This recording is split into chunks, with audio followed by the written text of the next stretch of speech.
Hello बच्चों। तो आज हम लोग करेंगे question number 7, question number 8 and question number 9। तो क्वेश्चन नंबर 7 में दिया है the product of 3 consecutive number, मतलब 3 कॉन्जिक्यूटिव नंबर को मल्टीप्लाई करने से 3 कॉन्जिक्यूटिव नंबर को मल्टीप्लाई, कॉन्जिक्यूटिव मतलब होता है रिपीटेड नंबर, मतलब जैसे 1 2 3 4 5 6, मतलब रिपीटेड 10 11 12, यानी कंटिन्यूअसली जो नंबर आएगा, ब्रेक नहीं होगा कहीं पे भी, उसको बोलते हैं consecutive. The product of 3 consecutive number is always divisible by 6। तो यहाँ पे the product of 3 consecutive number is always divisible by 6, मैंने कोई भी, मैं एक नंबर लेती हूँ, छोटे छोटे से शुरू करती हूँ मैं। तो मैंने कॉन्जिक्यूटिव नंबर लिया, सपोज 2 × 3 × 4, ये 3 कॉन्जिक्यूटिव नंबर है। प्रोडक्ट दिया इसीलिए मैंने मल्टीप्लाई बीच में लगाया। तो प्रोडक्ट ऑफ 3 कॉन्जिक्यूटिव, 3 नंबर लिया तो ये हुआ 3 कॉन्जिक्यूटिव नंबर। तो ये वाला मल्टीप्लाई करने से क्या आ रहा है, 4 मल्टीप्लाई 3, 4 1 जा 4, 4 Z 4 3 जा 12, 12 2 जा 24। तो यहाँ पे देखिए इन तीनों को मल्टीप्लाई करने से आ रहा है 24। देन क्या, उसके बाद क्या दिया, इज ऑलवेज डिविजिबल बाय 6। तो 24 6 से डिविजिबल हो रहा है क्या, हो रहा है। तो यहाँ लिखेंगे 24 is divisible by 6, is divisible by 6। तो यहाँ पे मैंने लिख दिया 24 इज डिविजिबल बाय 6, सॉरी 6। तो ये वाला डिविजिबल हो गया। तो मैं और एक एग्जांपल ले लेती हूँ। वैसे आप 2-3 एग्जांपल, जब भी ट्रू फॉल्स का क्वेश्चन दिया रहता है या ऐसे वेरीफाई करने के लिए दिया रहता है या कुछ भी दिया रहता है, तो आप हमेशा 2-3 एग्जांपल लेकर करिएगा। उसके बाद क्या दिया है question, verify this statement with the help of example, मतलब ये वाला स्टेटमेंट ट्रू है, हमको एक एग्जाम्पल देकर समझाना है कि ये वाला स्टेटमेंट सही है बोल के। तो मैंने एक में तो अप्लाई कर दिया और एक में मैंने देख भी लिया कि ट्रू हो रहा है, मतलब जो प्रोडक्ट ऑफ 3 कॉन्जिक्यूटिव नंबर को मल्टीप्लाई करने से 6 से डिविजिबल होता है। तो मैं और कुछ नंबर ले लेती हूँ। सपोज मैंने लिया 3 × 4 × 5, ये भी 3 कॉन्जिक्यूटिव नंबर है। तो मल्टीप्लाई करने से कितना होता है, 5 × 4, 5 × 4, 5 4 जा 20, 20 × 3, 20 × 3 60, तो 60 मैंने लिख दिया। तो 60 भी देखिए डिविजिबल होता है, डिविजिबल बाय 6। तो यहाँ पे देखिए दोनों से डिविजिबल हो रहा है। तो आपका अगर मन करता है तो आप 2-3 एग्जाम्पल और चेक कर सकते हैं। तो यहाँ पे मैंने 2 एग्जाम्पल चेक कर लिया।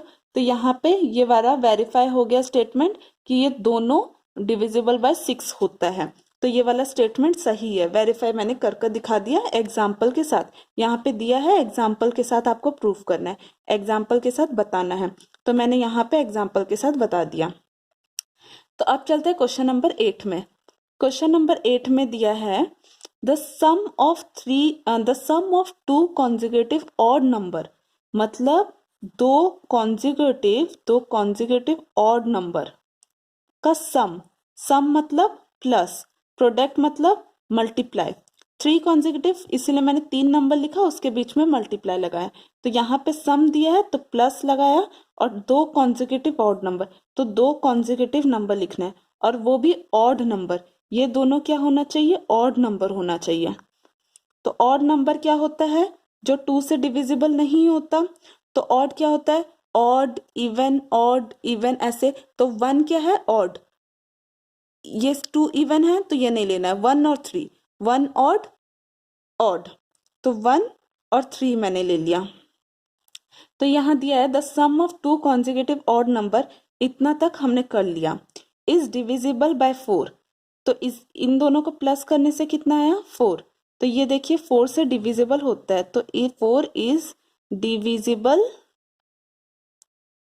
बाय 4। तो यहाँ पे ये डिविजिबल निकल गया। अब मैं दूसरा कोई एग्जांपल लेती हूँ। Verify this statement with the help of example. ये वाला जो स्टेटमेंट है सही है, आपको ये प्रूफ करना है, मतलब आपको बताना है, एग्जांपल लेकर बताना है कि ये स्टेटमेंट सही है बोल के। तो मैंने एक एग्जाम्पल ले लिया, अब मैं दूसरा कोई एग्जाम्पल लेती हूँ। कोई भी दो कॉन्जिगेटिव ऑड नंबर, कोई भी जो ऑड नंबर जो रिपीटेडली आता होगा, मतलब वह जैसे 1 3 5 5 7 ऐसे आपको लेना है ऑड नंबर। 5 7 सपोज मैं लेती हूँ, आप अपनी मर्जी से कोई भी लीजिएगा, यही जरूरी नहीं है कि आप 1 3 5 7 ले, आप कुछ भी लीजिएगा, 13 लीजिएगा, 13 15 ले लीजिएगा, 17 19 ले लीजिएगा, वो आपके ऊपर डिपेंड है। तो मैंने 5 और 7 7 लिया, 5 + 7 12, दोनों को प्लस करने से 12 आता है, ऑड नंबर भी है और कॉन्जिगेटिव नंबर भी है। तो विथ 12 विच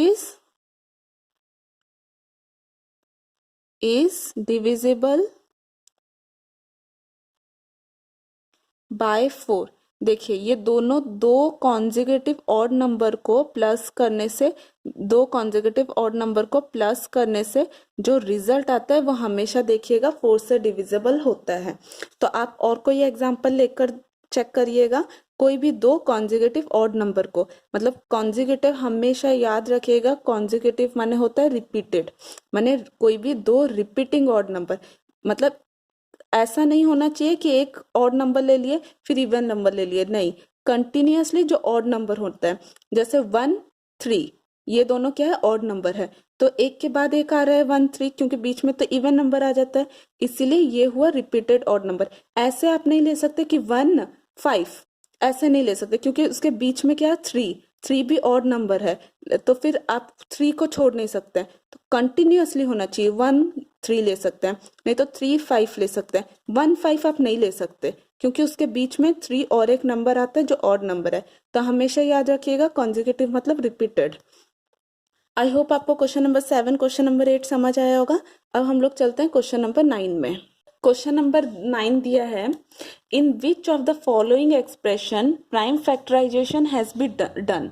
मतलब इसमें से कौन सा विच माने कौन सा एक्सप्रेशन दिया है जिसमें प्राइम फैक्टराइजेशन किया गया है, मतलब डन माने किया गया है, प्राइम फैक्टराइजेशन किया गया है। तो यहाँ पे 24 का प्राइम फैक्टराइजेशन, प्राइम फैक्टर दिया है 2 × 3 × 4। तो ये देखिए ये तो कंपोजिट नंबर है, ये तो कंपोजिट नंबर हो गया, प्राइम फैक्टर थोड़ी हुआ, ये कंपोजिट नंबर है ये तो वैसे ही 56 में देखिए 7 × 2 × 2 × 2, ये सारा प्राइम नंबर है। तो यहाँ पे 17 में दिया है 2 × 7 × 7 2 × 5 × 7, ये भी प्राइम नंबर्स है, प्राइम फैक्टर्स है इसका मतलब। 54 में देखिए यहाँ पे 9, ये भी कंपोजिट है। तो इसमें से प्राइम फैक्टराइजेशन कहाँ कहाँ किया है, बी और सी में किया गया है। तो यहाँ पे लिख दीजिएगा, यहाँ पे 4 इज, यहाँ पे यही आप डायरेक्ट लिख सकते हैं, 4 is a composite number, 4 is a composite number, hence और सो आपकी मर्जी वो, so prime factorisation has not done, prime factorisation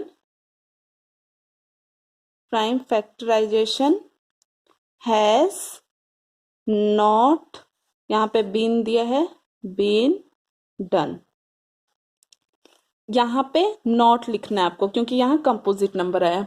तो यहाँ पे क्या है, सारा प्राइम फैक्टर्स दिया है, तो यहाँ पे यहाँ आपको लिखना पड़ेगा सारे प्राइम फैक्टर्स हैं, so all factors are prime, सारे फैक्टर्स प्राइम है, तो मैंने वही लिख दिया, all factors are prime, so prime factorisation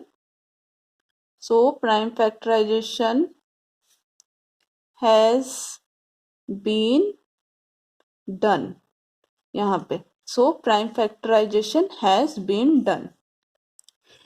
B हो गया।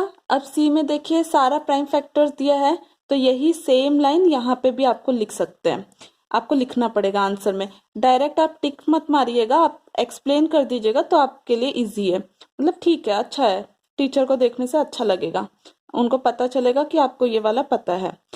All factors are prime So prime factorization has been done। ये तो सारा क्वेश्चन में दिया है, prime factorisation has been done, और अगर नहीं है जैसे यहाँ पे prime factorisation has not been done. यहाँ देखिए कंपोजिट है, तो फिर यहाँ पे लिख दीजिएगा 9 is a composite number so prime factorisation has